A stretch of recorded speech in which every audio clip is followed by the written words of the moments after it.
Hello friends, income tax के cases की series में आज जो केस हम डिस्कस करेंगे वो सेक्शन 153C की प्रोसीडिंग्स को लेकर के है। प्रेजेंट केस में कोलकाता आईटीएटी की सी बेंच के सामने एक इशू था कि लिमिटेशन पीरियड को कैलकुलेट करने के लिए या उन सालों को कैलकुलेट करने के लिए जिस साल के लिए एसएससी को सेक्शन 153C का नोटिस 6 सालों के लिए इशू किया जा सकता है, कौन सी डेट सर्च की डेट मानी जानी चाहिए, वो डेट जो कि सर्च की एक्चुअल डेट है या वो डेट जिस डेट पर एसएससी के असेसिंग ऑफिसर को मटेरियल हैंडओवर किया गया है। यही इशू कोलकाता आईटीएटी की सी बेंच ने अपने एक case assistant commissioner of income tax versus Jaideep Halwasia के केस में डिसाइड किया और ये case 122 ITR tribunal short notes 52 पर रिपोर्ट हुआ और इस केस का जजमेंट 13 फरवरी 2025 को आया। प्रेजेंट केस के फैक्ट्स इस तरीके से हैं। प्रेजेंट केस के अंदर एक एसएससी था, उसके यहां सर्च हुई 6 फरवरी 2019 को। इस सर्च के अंदर कुछ मटेरियल ऐसा मिला जो कि प्रेजेंट एसएससी से रिलेटेड था, इसलिए जिस एसएससी के यहां सर्च हुई थी उस एसएससी के असेसिंग ऑफिसर ने 26 सितंबर 2022 को ये मटेरियल एसएससी के असेसिंग ऑफिसर को हैंडओवर किया और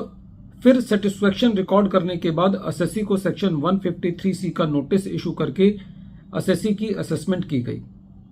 एसएससी के ऊपर यह एलिगेशन था कि एसएससी ने कोई बोगस शेयर्स के अंदर डीलिंग करके लॉस क्लेम किया है, जिसको सेक्शन 153C की प्रोसीडिंग्स में असेसिंग ऑफिसर ने डिनाई किया।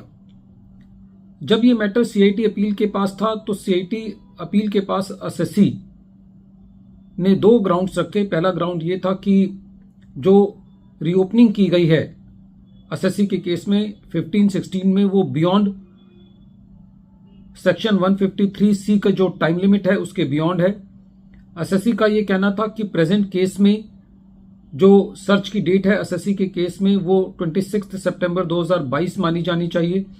और उसके मुताबिक जो एसएससी का जो मैक्सिमम 6 साल पीछे जा सकता था असेसिंग ऑफिसर, वो असेसमेंट ये 17-18 तक जा सकता था, लेकिन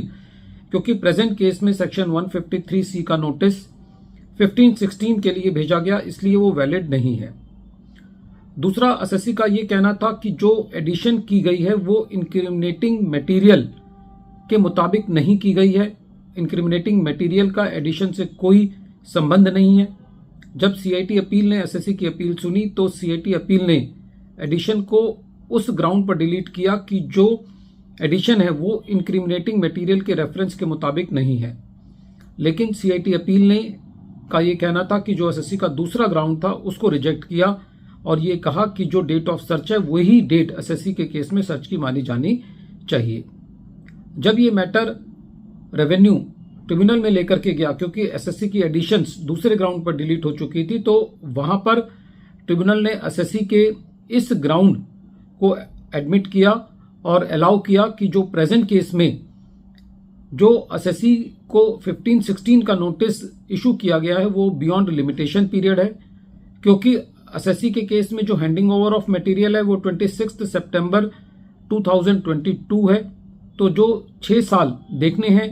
उसके मुताबिक मैक्सिमम रेवेन्यू 17-18 तक असेसमेंट ईयर तक जा सकता था, क्योंकि प्रेजेंट केस में जो नोटिस इशू किया गया है वो 15-16 के लिए किया गया है, तो इसलिए ये नोटिस टाइम बार है और असेसमेंट प्रोसीडिंग्स जो है वो बैड इन लॉ है। फ्रेंड्स, केस बहुत इंपॉर्टेंट है क्योंकि सेक्शन 153C की प्रोसीडिंग्स में जनरली ये देखने को मिलता है कि रेवेन्यू इस बात की गलती करता है कि जो एक्चुअल डेट ऑफ सर्च होती है उसी के हिसाब से 6 साल कैलकुलेट करता है, लेकिन क्योंकि जो सेक्शन 153C का प्रोविजन है और जो सेक्शन 153C के अंदर अमेंडमेंट आई 2017 के मुताबिक, उसके मुताबिक वही डेट ली जानी चाहिए जो date handing over of the material है, और प्रेजेंट केस में जो 6 साल थे वो असेसमेंट ईयर 17-18 पर खत्म हो रहे थे, इसलिए 15-16 की असेसमेंट बैड इन लॉ है। वीडियो के अंत में एक बार फिर मैं केस का नाम रिपीट कर रहा हूं। केस का नाम है assistant commissioner of income tax versus Jaideep Halwasia और ये case 122 ITR tribunal short notes 52 पर रिपोर्ट हुआ और इस केस का जजमेंट 13 फरवरी 2025 को आया। Thank you friends.